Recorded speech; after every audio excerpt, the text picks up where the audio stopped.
नमस्कार दर्शक हो, नवप्रवाह मराठीच्या पाऊस पाणी अपडेटमध्ये आपलं स्वागत आहे। आज आहे मंगळवार दिनांक 7 जुलै आणि संध्याकाळचे जवळपास सायंकाळचे 7 वाजलेले आहेत आणि माझ्या पाठीमागे तुम्ही पाहू शकताय पंचगंगा नदीचं पाणी हे आता जवळपास कोल्हापूर शहराच्या दिशेनं वाटचाल केलेलं आहे।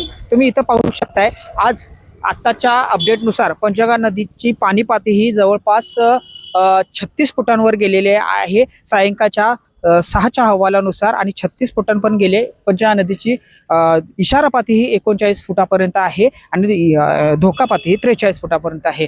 पावसाची संततधार कोल्हापूर जिल्ह्याच्या घाटमाथ्यावर धरण क्षेत्रात मोठ्या प्रमाणात सुरू असल्यानं पंचगंगा नदीला देखील आता पूरसदृश परिस्थिती निर्माण झाली आहे। हा परिसर आहे कोल्हापुरातील पंचगंगा तालमी जवळचा हा परिसर आहे, पंचगंगा घाट परिसर आहे आणि या ठिकाणी जो गायकवाड वाडा आहे याच्या जवळपास आता हे पाणी गेलेलं आपल्याला इथं पाहायला मिळते। तुम्ही पाहू शकताय समोर जो गायकवाड वाडा आहे या ठिकाणी सर्वात पहिलं कोल्हापुरात मध्ये पंचगंगेच्या पुराचं पाणी येतं, त्याच्या जवळच आता आपल्याला पंचगंगेचं पाणी आलेलं आपल्याला पाहायला मिळते। रात्री जर पाऊस असाच सुरू राहिला, मुसळधार पाऊस जर कोसळतच राहिला तर हे पाणी जवळपास या रस्त्यांवर जाणार आहे, गायकवाड वाड्याला संपूर्णपणे लागणार आहे आणि कोल्हापूरचा जो हा मार्ग आहे जो पंचवाजीपुरी परिसर आणि गंगावेश हा जो मार्ग आहे तो बंद होण्याची आता शक्यता आहे। एकंदरीत जिल्ह्याचा जर विचार करायला गेले तर जिल्ह्यातील जवळपास सर्वच नद्यांना पूरसदृश्य परिस्थिती निर्माण झाली, अनेक मार्ग देखील आता बंद आहेत आणि पंचगंगा नदीची जर एकंदरीत परिस्थिती जर पाहायला गेलं तर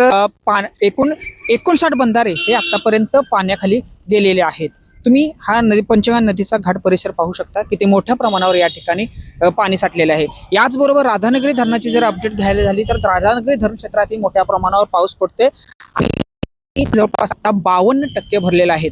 याचबरोबर जिल्ह्यातील अनेक लघु मध्यम प्रकल्प ओसंडून वाहत आहेत। कोल्हापूरमध्ये आता पूरसदृश्य परिस्थिती निर्माण होते का याची भीती आता कोल्हापूरकरांना लागलेली आहे। पावसाचं प्रमाण दिवसेंदिवस वाढतच आहे। आता हवामान विभागाच्या इशाऱ्यानुसार कोल्हापूरला आज तर ऑरेंज अलर्ट देण्यात आला होता आणि एकंदरीत जिल्हा प्रशासनानं नदीकाठच्या नागरिकांना सतर्कतेचा इशारा दिलाय आणि काळजी घेण्याचं आवाहन केलेलं आहे। अशाच पाऊस पाण्याच्या अपडेट सोबत पुन्हा भेटूया उद्या एका नवीन अपडेटमध्ये। तोपर्यंत आमच्या चॅनलला लाईक करा, शेअर करा, सबस्क्राईब करायला विसरू नका। त्याचबरोबर इंस्टाग्राम फेसबुकला फॉलो करा।